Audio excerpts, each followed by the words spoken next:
Weed is often misunderstood. You know,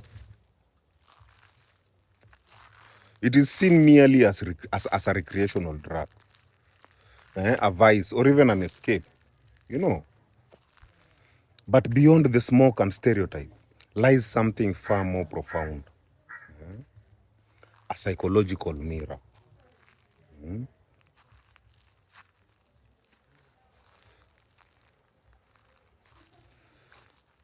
Weed does not manufacture emotions. It magnifies them. Eh? It doesn't implant new thoughts. It amplifies what already exists within. You know, the high does not distort reality as much as it unveils the hidden architecture of your inner world. Eh? In this sense, weed is not a creator of new states, but a revealer of suppressed ones. You know,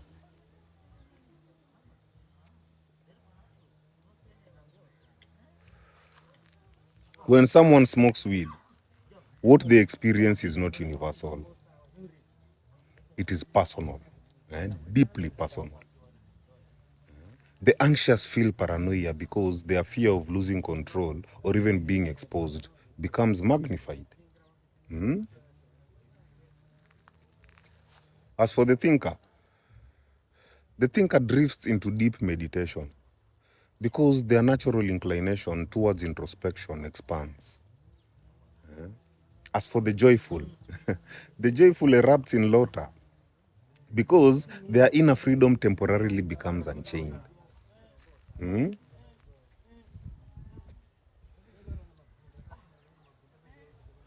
Weed mirrors back the emotional frequency that you're already vibrating on. It is not the cause, it is the amplifier. You know, what makes this mirror unsettling is that most people live behind emotional layers. Eh? We wear masks of composure, control, and even confidence to navigate the world. You know,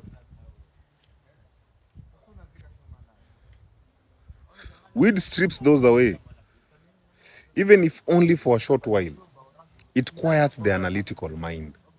That is the gatekeeper of our defenses. And it allows the subconscious to speak. And trust me, the subconscious does not speak in politeness. It speaks in truth. This is why some people feel profound peace while others experience panic. You know, the plant does not judge. The plant doesn't judge which truth you deserve. Eh? It simply shows you what is. You know, and in that exposure, weed becomes a kind of inner therapist. Though, though a very ruthless one, but it's an inner therapist. You know, it shows you what you avoid. The unprocessed emotions, the suppressed fears, the wounds that you pretend that don't exist.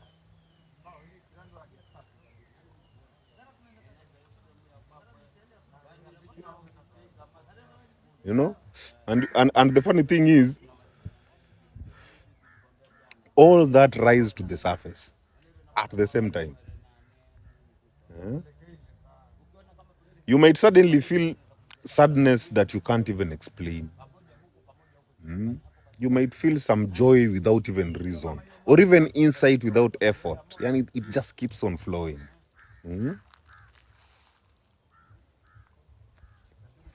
And for many, that sudden confrontation feels like chaos. But within that chaos lies revelation. You know, the realization that everything that you feel under the influence was already living inside you, silently shaping your daily experiences. You know,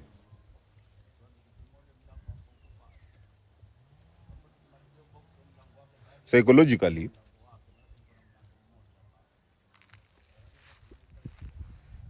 weed temporarily alters the brain's balance between conscious and unconscious awareness.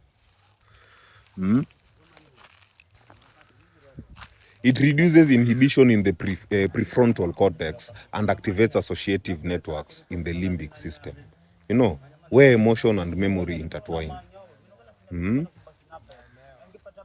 This means thoughts and feelings that are usually suppressed or even filtered become accessible. Eh? The ego, that is our protective mental construct, loosens its grip. Eh? And the unfiltered self steps forward.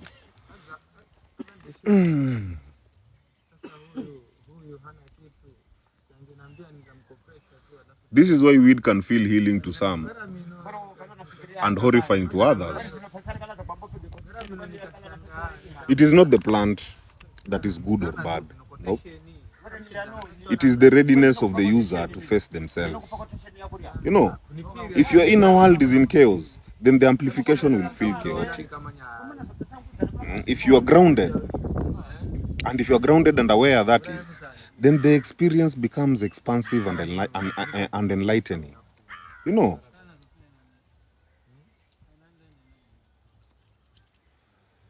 weed reveals the landscape of your psyche, whether it is a battlefield or a garden, and it invites you to take a look. Spiritually,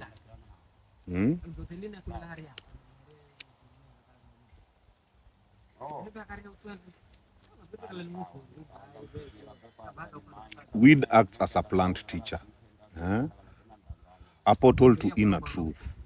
It is not a shortcut to enlightenment, but a magnifier of consciousness. You know, ancient traditions have used similar plants for sacred insight, healing, and even communion with the unseen. But the key is intention. If used unconsciously, it becomes escapism. But if it is used consciously, then it becomes a revelation. When you meet yourself through the lens of the plant, then you're invited to transcend illusion. That is to see how much of your life is driven by fear, repression, or even distraction. You know,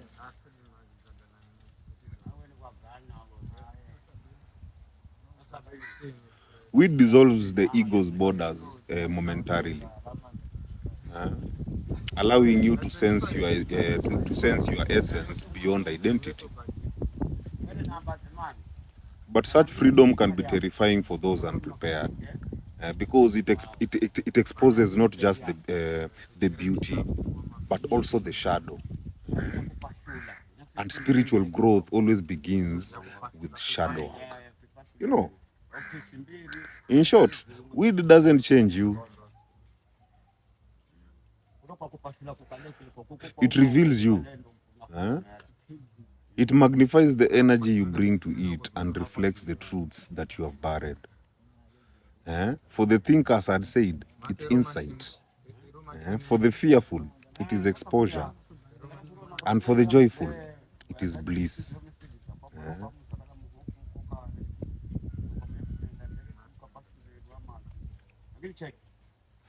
It dismantles pretense and invites raw authenticity.